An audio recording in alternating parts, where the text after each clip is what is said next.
안녕하세요. 오늘 저희가 함께 들여다볼 자료는요. 혼밥에 대한 아주 솔직하고 따뜻한 대화가 담긴 스크립트, 혼밥의 의미, 나를 위한 밥상입니다. 사실 요즘 혼밥이라는 말은 너무나 당연한 일상이잖아요. 그렇죠. 그런데 이 자료가 정말 흥미로운 건 평생 밥은 당연히 누군가랑 같이 먹는 거다. 이렇게 여기면서 살아온 한 세대의 시선으로 이 변화를 따라가고 있다는 점이에요. 맞아요. 우리 모두 혼밥이라는 단어는 알지만, 그게 누군가에게는 평생의 습관과 세계관이 흔들리는 경험일 수 있다는 걸 보여주는 거죠. 단순히 혼자 밥 먹는 현상을 넘어서 한 사람의 인생에서 관계와 자아의 의미가 어떻게 재정립되는지 그 과정을 보여주는 이야기라고 할 수 있어요. 바로 그거예요. 외로움의 상징에서 나를 돌보는 시간으로 그 낯설고도 깊은 여정을 한번 같이 따라가 보겠습니다. 자, 그럼 한번 풀어볼까요? 이 스크립트의 두 진행자가요. 처음에는 혼자 밥 먹는 게 너무 낯설고 힘들었다 이렇게 고백하면서 이야기를 시작해요. 특히 출장 가서 식당에 혼자 들어갔을 때 경험담이 정말 생생하더라고요. 그렇죠. 그 상황이 주는 압박감이 상당했을 거예요. 모두가 막 짜그리어서 이야기꽃을 피우는데 나만 섬처럼 덩그러니 놓여있는 그런 느낌? 자료에서도 나오지만 저 사람 친구 없나? 왜 혼자 먹지? 하는 그런 시선이 느껴지는 것 같았다고 하잖아요. 와, 그 부분이 정말 공감됐어요. 그 시선이 실제로 있든 없든 내가 그렇게 느낀다는 게 중요한 거잖아요. 맞아요. 그래서 밥이 코로 들어가는지 입으로 들어가는지도 모르게 허겁지겁 먹고 나왔다. 이런 표현이 나오는데 그 불안함과 어색함이 그대로 전해지는 것 같았어요. 이게 뭘 보여주냐면요. 식사가 단순히 생리현상을 해결하는 행위를 넘어서 아주 강력한 사회적 의례였다는 거예요. 특히 그 세대에게 밥상은 곧 관계의 확인이었거든요. 가족, 동료, 친구와 식탁에 둘러앉음으로써 우리는 같은 소속이라는 무언의 확인을 했던 거죠.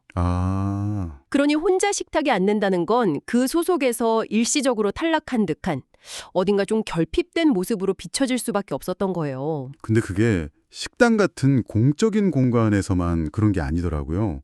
오히려 진짜 허전함은 집이라는 가장 사적인 공간에서 찾아왔다는 점이 인상 깊었어요. 집에서요? 네.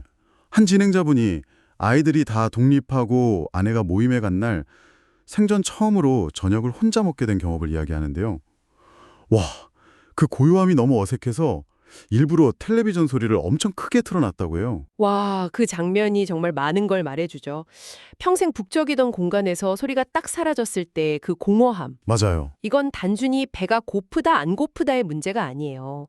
수십 년간 이어져 온 내 삶의 패턴, 내 역할이 갑자기 사라진 것 같은 그런 느낌이었을 겁니다. 식탁은 그냥 밥 먹는 가구가 아니라 하루의 일과를 나누고 서로 안부를 묻는 소통의 중심지였으니까요.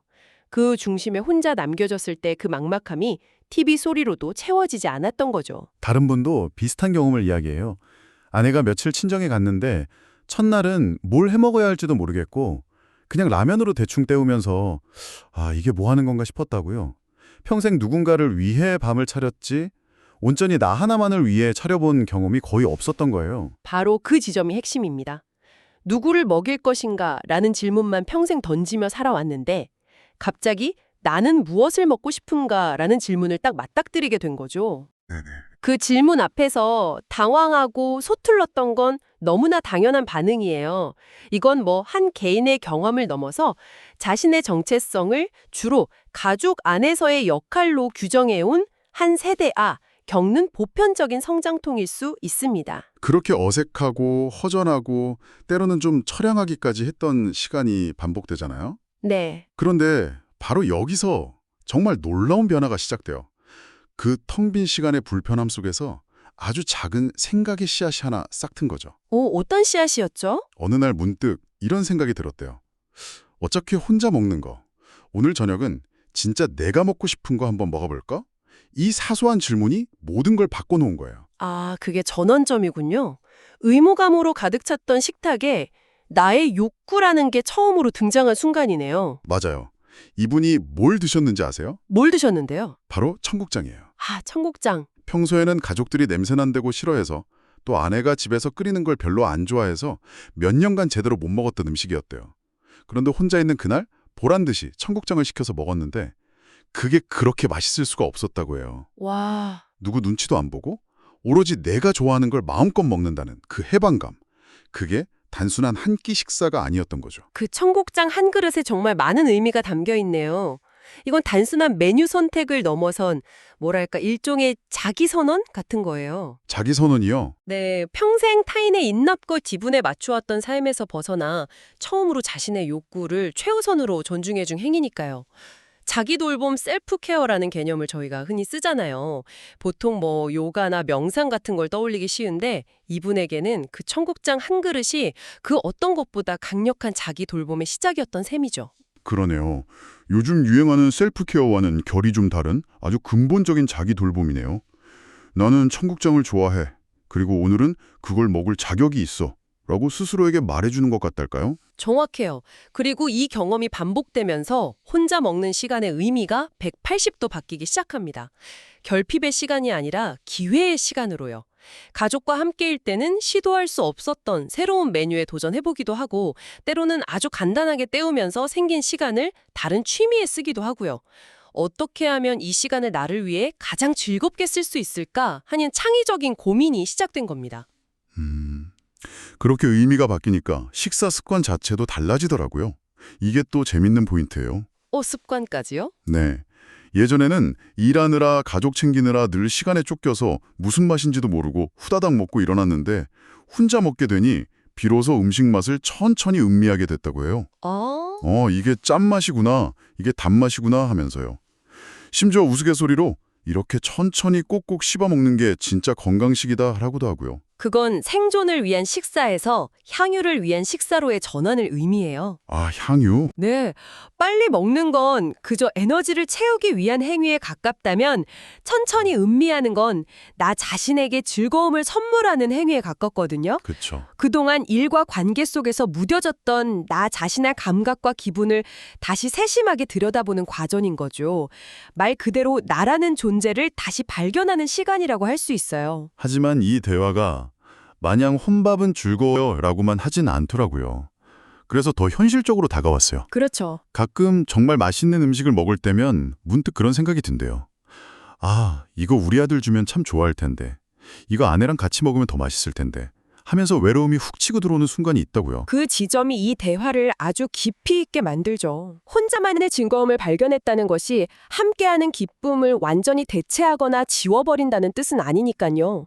오히려 혼자 있는 시간을 잘 보낼 수 있게 되면서 함께하는 시간의 소중함을 더 절실히 깨닫게 되는 역설이 생겨요. 중요한 건 그 외로움이라는 감정을 부정하거나 억지로 피하는 게 아니라는 거예요. 맞아요. 아, 지금 내가 누군가를 그리워하고 있구나 하고 자신의 감정을 그냥 알아차려주는 것, 그 자체로 충분하다고 이야기하더라고요. 그렇죠. 그건 내가 여전히 누군가를 사랑하고 연결되어 있다는 건강한 신호이기도 하니까요. 여기서 흥미로운 역설이 발생해요. 어떤 역설이죠? 혼자 있는 법을 배우기 전에는 타인에게 의존하며 관계를 맺었다면 이제는 홀로 설 수 있게 된 상태에서 더 건강하고 독립적인 관계를 맺을 수 있게 되는 거예요.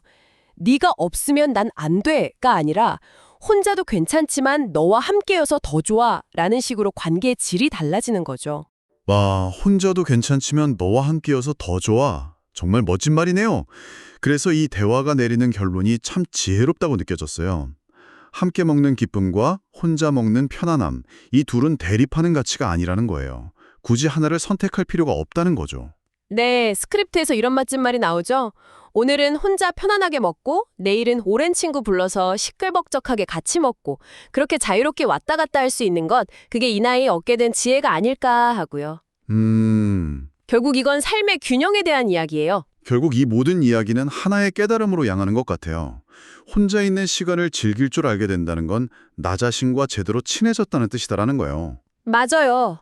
젊었을 때는 혼자 남겨지면 뭔가 큰일이라도 난 것 같고 내 존재에 문제가 있는 건가 불안했잖아요. 네, 그랬죠. 그런데 이제는 혼자 있는 시간이 더 이상 어색하거나 불편하지 않고 오히려 나를 충전하는 편안한 시간이 되었다는 거죠. 맞습니다.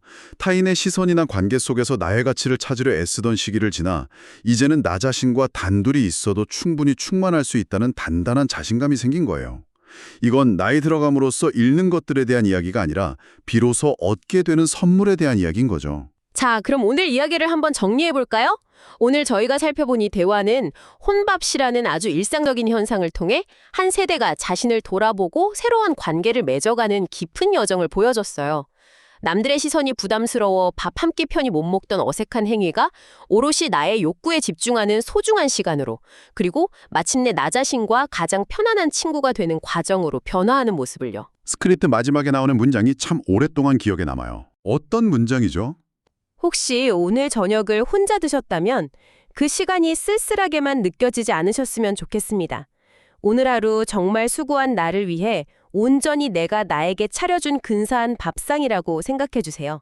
이건 단순히 혼자 밥 먹는 사람을 향한 위로를 넘어서 자기 자신을 돌보는 모든 작은 행위들에 대한 따뜻한 격려와 지지처럼 들려요. 정말 따뜻한 마무리죠.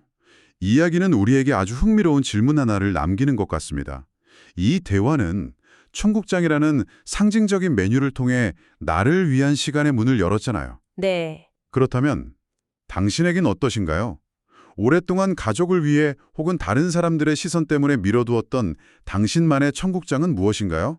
식사가 아니어도 좋습니다. 온전히 당신 자신만을 위한 아주 사소하지만 즐거운 그 행동이 무엇일지 한번 떠올려 보는 건 어떨까요?